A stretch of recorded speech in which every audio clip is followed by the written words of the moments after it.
सिगरेटच्या पॅकेटवर warning लिहिली असते की त्यामुळे कॅन्सर होऊ शकतो म्हणून, आणि ती पण सफिशियंट मोठ्या साईजमध्ये असते.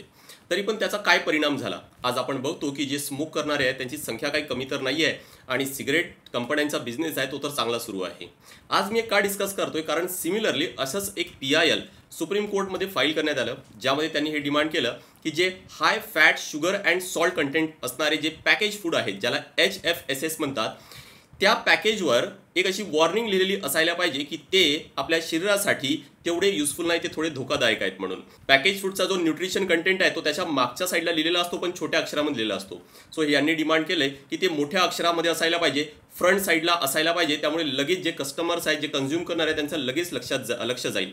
किंवा मग स्टार रेटिंगचा यूज करायला पाहिजे की जे सेफ आहेत त्यासाठी चांगले जास्त स्टार द्या, आणि जे तेवढे सेफ नाहीत त्यासाठी कम्पॅरेटिव्हली मग तेवढे स्टार आहेत तेवढे आपल्याला त्यासाठी देता येईल.